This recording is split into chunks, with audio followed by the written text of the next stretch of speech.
Today on Forbes, Witchcraft is big business on Etsy. In 2021, Nick the Alchemist started selling magical spells on Etsy. For just a few dollars each, he offers spells for pet protection, quick money, and overcoming fear, and emblems known as sigils to confuse your enemies, attract women, or become a, quote, famous influencer. Most of his dozens of spells have been rated 5 stars by apparently happy customers. Since then, he says he's made about $100,000, enough to help him quit his job as a stocker at Lowe's in Michigan, where he lives. The 28-year-old entrepreneur said, quote, "I've always been drawn to entrepreneurship, but I've been attracted to metaphysics and spirituality, so I just put those two things together. Before my Etsy, I tried a lot of things, drop shipping, writing articles, creating websites. Nothing stuck until the Etsy shop." For almost a decade, Etsy has been a showcase for handcrafted, one-of-a-kind items, generating $307 million in profit last year from 9 million sellers.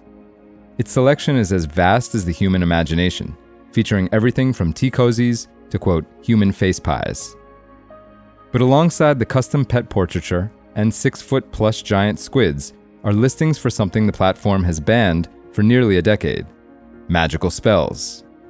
Sellers like Nick the Alchemist offer thousands of them, such as, quoting, Extreme Millionaire Lotto Spell for $13.13, Best Death Spell for $60.87, 14th Dimensional Master Energy for $365.01, Wonderful Holiday with Family Spell for $19 and a penny, and Child Athlete Spell for $11.95.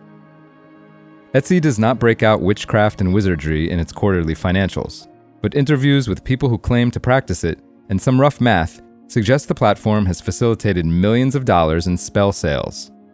Etsy's own public data shows that some of its most popular spell sellers, who boast hundreds of offerings and thousands of largely 5-star reviews, have made hundreds of thousands of dollars on tens of thousands of sales. Etsy did not respond to multiple detailed requests for comment on its policies, buyer protections, moderation practices, and witchcraft and wizardry sales numbers. It's worth noting that Etsy's rivals don't appear to struggle as much with so-called metaphysical services sellers. It's almost impossible to find spell listings on Amazon, though the company does host listings for materials associated with magic.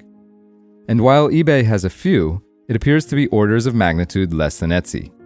eBay spokesperson Scott Overland told Forbes, quote, "Our intangible items policy prohibits the sale of items or things that buyers can't track or confirm they have received, including spells, souls, or ghosts." There is currently no scientific proof that magic exists. Kenny Biddle, the chief investigator for the Center of Inquiry, an organization devoted to defending science, said, quote, "This is snake oil, modern-day snake oil. There is no evidence whatsoever that any of these things work. It's no different than prayer, or thoughts, or well wishes." Charles McCrary, a professor of religious studies at Eckerd College in Florida, told Forbes that most spells marketed on Etsy feature a disclaimer noting they are offered for entertainment purposes only, which provide them legal protection in most states. But it's hard not to view them as deceptions, especially when Etsy exempts them from the platform's mediation system. The platform says, quote, "Orders that do not provide expected results cannot be mediated through Etsy's case system, should concerns arise." Many sellers won't do refunds either. It's an understatement to say that Etsy, a company with a market capitalization of over $6 billion, has historically struggled to moderate its website. It has been caught hosting deep-fake pornography of female celebrities, counterfeit and mass-produced goods, and AI-generated tripe. Since 2015, Etsy officially has explicitly forbidden the sale of, quote, metaphysical services, which includes prayers and also, quote, spellcasting, or, quote, items with a metaphysical outcome, for example, attracting wealth, love, gambling luck, more business, employment opportunities, or assistance with legal or relationship situations. Yet a cursory search for any one of those terms, and others like them, returns at least 20 pages of results. For full coverage, check out Cyrus Farivar's piece on forbes.com. This is Kieran Meadows from Forbes. Thanks for tuning in.